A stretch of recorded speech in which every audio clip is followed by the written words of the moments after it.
Bonjour, bienvenue à cette 5e capsule de la série Souffle, vent de Pentecôte. Je m'appelle Anne-Marie Chapelot, je suis bibliste et j'enseigne à l'Institut de formation théologique et pastorale de Chicoutimi. Aujourd'hui, il va être question de la mission et bien entendu, nous allons également parler du souffle saint. Si nous sommes disciples du Christ, nous sommes également missionnaires. Les deux sont pratiquement synonymes et la mission se vit avec le souffle saint. Rendons-nous à la fin de l'évangile de Matthieu, au chapitre 28. Jésus avait donné rendez-vous à ses disciples, aux 11, sur une montagne de Galilée, et il leur donne ses dernières instructions. Allez, de toutes les nations faites des disciples. C'est vraiment un envoi en mission. Et cette mission-là doit être universelle. Le Christ doit être connu partout. Tout le monde est invité à devenir disciple. Pas forcé, mais invité à découvrir la joie qu'il y a à devenir disciple. Et baptisez-les au nom du Père, du Fils et du Souffle Saint. Et moi, je suis avec vous tous les jours jusqu'à la fin du monde. Le Seigneur Jésus assure ses disciples de sa présence, mais d'une présence sous un mode différent. Il leur laisse son esprit. C'est sa manière d'être présent avec eux. En 2013, le pape François a publié son premier manuscrit d'envergure, l'exhortation apostolique Evangelii Gaudium, la joie de l'Évangile. Il nous invite à devenir disciples missionnaires. L'expression vient de là. Il y a une petite section d'ailleurs où il dit « Nous sommes tous et toutes des disciples missionnaires ». Alors on va essayer de comprendre ensemble comment on peut être disciple missionnaire. Quelles sont nos motivations pour l'être? La motivation principale, bien entendu, c'est le fait que Jésus nous le demande. À la fin de chaque évangile, il y a un envoi en mission. À la fin de l'évangile de Jean, quand Jésus a rejoint ses disciples qui sont enfermés par crainte des Juifs, Jésus va leur souhaiter la paix, mais va aussi les envoyer. Comme le Père m'a envoyé, moi aussi je vous envoie. Dans tout l'évangile de Jean, Jésus est le Fils bien-aimé, envoyé par son Père pour le faire connaître, pour le révéler aux êtres humains. Et quand Jésus a terminé sa mission, il passe le relais à ses disciples. Et le relais s'est transmis jusqu'à nous. Le verbe envoyer est un mot de la même racine que le mot apôtre. Nous devenons en quelque sorte les nouveaux apôtres de Jésus. Et pour qu'ils puissent vivre cette mission-là, Jésus va souffler dans ses disciples. Le verbe veut vraiment dire souffler dans. Ça peut être surprenant, mais il y a un très beau lien à faire avec le récit de création du 2e chapitre du livre de la Genèse, l'histoire d'Adam et Ève. Et si on prend la version traduite en grec de ce texte-là, c'est exactement le même mot grec, le même verbe qui est utilisé, souffler dedans. Dieu souffla son haleine de vie dans les narines de l'Adam, de l'être humain, et l'être humain devint un être vivant. Ça, c'était la première création. Dans la 3e capsule, on a parlé de la nouvelle création qui est manifestée, montrée dans l'évangile de Jean. Donc, le souffle que Jésus souffle dans ses disciples les fait advenir à la nouvelle création. La Pentecôte avait eu lieu sur la croix, mais quand Jésus souffle et qu'il leur dit « Recevez le souffle saint », c'est comme une confirmation de la Pentecôte, une confirmation de l'importance de recevoir le souffle saint.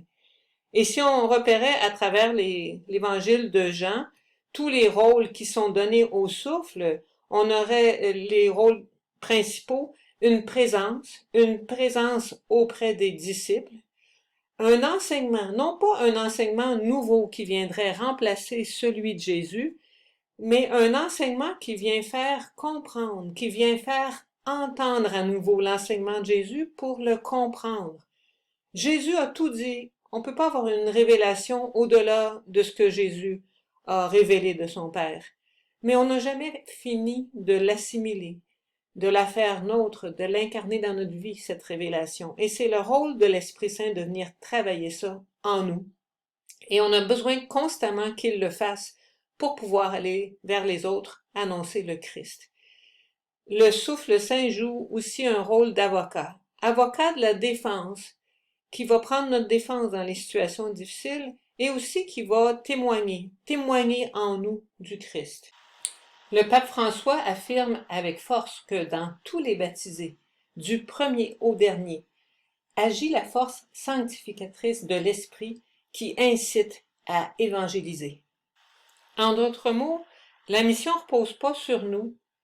Le pape François précise, dans toute forme d'évangélisation, la primauté revient toujours à Dieu, qui a voulu nous appeler à collaborer avec lui. Et pour ce faire, il nous stimule avec la force de son esprit. Il n'y a rien comme un exemple pour nous aider à comprendre. Alors, je vous invite à venir dans le chapitre 8 des Actes des Apôtres, où nous allons rencontrer Philippe. Philippe est un diacre, donc un juif de culture grecque. Au début du texte, il y a un ange qui lui parle et qui lui dit de se lever et de s'en aller sur la route qui est au sud, qui s'en va de Jérusalem à Gaza. On entend parler encore de Gaza de nos jours, la bande de Gaza, en territoire palestinien, donc qui est une bande de terre le long de la Méditerranée en s'en allant vers l'Égypte. Sur cette route-là, il y a un homme qui retourne en Égypte, c'est un Éthiopien de naissance. Il est eunuque, donc c'est un homme qui a été castré. Il est haut fonctionnaire à la cour de la reine d'Égypte. Et il s'en va sur ce chemin désert.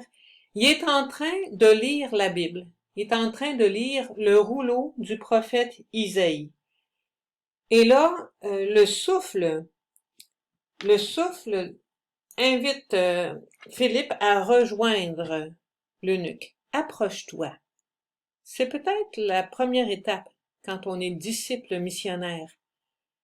Quitter nos lieux à nous pour aller vers le lieu de l'autre, aller vers l'autre, aller dans les périphéries, comme dit le pape François. Approche-toi, fais-toi proche. Et alors, il pose une question à l'eunuque. Est-ce que tu comprends qu'est-ce que tu lis? Parce que Philippe s'aperçoit bien que l'eunuque est en train de lire, puis dans ce temps-là, on lisait à voix haute. Donc, Philippe entend que l'eunuque lit le prophète Isaïe, lui demande, comprends-tu? Et l'eunuque répond, comment pourrais-je comprendre s'il n'y a personne pour me guider? Et là, il invite Philippe à monter avec lui, à s'asseoir sur sa voiture, sur son char. Et là, on nous parle d'un passage, donc, du prophète Isaïe. C'est un extrait du 4e chant du serviteur souffrant. Dans le livre d'Isaïe, il y a un mystérieux personnage, un serviteur souffrant, qui prend sur lui les blessures des autres et qui souffre à leur place. Et les évangélistes et les autres auteurs du Nouveau Testament vont reconnaître dans cette mystérieuse figure qui offre sa vie pour le bien des autres, ils vont reconnaître un visage de Jésus. Mais pour l'eunuque, c'est bien mystérieux. Et l'extrait, dans ce qui est raconté, on parle du serviteur souffrant, sa génération, qui la racontera? Car sa vie est enlevée de la terre. On a l'impression que ce serviteur-là est stérile. Il n'y a pas de descendance, sa vie est un échec, il n'y a rien qui va sortir de là. Probablement que ça pouvait parler beaucoup à l'eunuque. Cet eunuque castré, donc qui n'aura jamais de descendance, qui n'aura pas d'enfant, qui peut avoir l'impression d'être dans une vie stérile et se demander quel est le sens de sa vie. Est-ce que sa vie est vouée à être sans fécondité? C'est ça qu'il travaille. Et c'est un peu de ça que Philippe va lui parler. Et l'eunuque lui demande, est-ce que le prophète parle de lui-même quand il raconte ça ou il parle de quelqu'un d'autre? Et Philippe, en partant de là, en partant du questionnement de l'eunuque, donc il le rejoint dans ses préoccupations à lui. Il l'a fait parler, lui, de ce qui le préoccupait. Philippe n'arrive pas avec ses propres patentes, il rejoint l'homme là où il se trouve. C'est comme ça que fait un disciple missionnaire. Et là, quand la conversation mène à cela, Philippe va lui annoncer Jésus. Il va lui annoncer que le Christ qui a traversé la mort, c'est lui le mystérieux serviteur souffrant. Sa vie avait l'air d'être un échec, d'être stérile, de se terminer sur un échec cuisant. Sur une croix, on peut pas être vraiment plus bas que ça, même si on est élevé sur la croix. C'est un échec total, et pourtant, c'est le lieu d'une fécondité extraordinaire. L'eunuque est certainement captivé par les paroles de Philippe parce que ça le rejoint tellement dans sa propre vie. Et il sent monter en lui un désir d'être avec ce Jésus-Christ qui apporte de la vie et de la fécondité dans des vies qui ont l'air d'être mortes, desséchées. Et puis le chemin passe près d'un point d'eau et l'eunuque demande à Philippe s'il peut être baptisé. C'est son désir. Il a rencontré celui qui peut être source de vie pour lui. Alors, ils descendent tous les deux dans l'eau. Philippe se mouille. Il va partager le chemin de l'eunuque à toutes ses étapes. Les deux descendent dans l'eau et là, Philippe baptise l'eunuque. Être baptisé, c'est être plongé dans la mort avec le Christ pour naître à une vie nouvelle avec le Christ. Il y a l'esprit, le souffle saint qui enlève Philippe. Philippe disparaît et l'eunuque poursuit sa route seul, mais ça le dérange pas vraiment, parce qu'il y a en dedans de lui une joie. Et ça, c'est le point d'aboutissement dans tous les textes de l'évangile de Luc. Et les Actes des Apôtres sont la suite de l'évangile de Luc. Ils sont du même auteur. Le point d'aboutissement des cheminements de ceux qui rencontrent le Christ, c'est la joie. C'est le critère pour découvrir si on est vraiment dans un esprit d'évangile, si on est à la bonne place. C'est la vérification des fruits de la rencontre avec le Christ. C'est pas pour rien alors que le pape François appelle son exhortation la joie de l'évangile. Si l'évangile nous apporte pas de la joie, il y a quelque chose qui cloche. Et en disciple missionnaire, c'est cette joie-là qu'on doit propager. J'ai parlé du pape François. J'aimerais ajouter une couleur un petit peu plus locale en parlant de la lettre pastorale de notre évêque à Chicoutimi, Monseigneur René Gay, une lettre pastorale en temps de pandémie. Et il faisait des liens avec la Pentecôte qui est prochaine, qui est dimanche, demain, le 31 mai. Aujourd'hui, c'est à notre tour d'accueillir cette force. Les apôtres l'ont accueilli, les disciples ont accueilli la force du souffle saint. C'est à notre tour de l'accueillir. Et l'étape suivante, nous dit Monseigneur René, qui dit la même chose que le pape François, qui dit la même chose que l'Évangile, c'est d'aller vers nos frères et nos sœurs qui en ont tant besoin. Et ça, c'est pas un projet individuel ou même individualiste, c'est un projet d'Église. C'est un projet collectif d'être ensemble, signe de l'amour, de la miséricorde et de la tendresse de Dieu. Notre Dieu est un Dieu d'amour pour notre monde. C'est de ça dont on veut témoigner. Notre annonce n'est pas une annonce triste, c'est une annonce pleine de joie. Alors, il restera une 6e capsule demain, dimanche 31 mai, et nous regarderons plus en détail le texte de la Pentecôte qui se trouve lui aussi dans les Actes des Apôtres. À bientôt!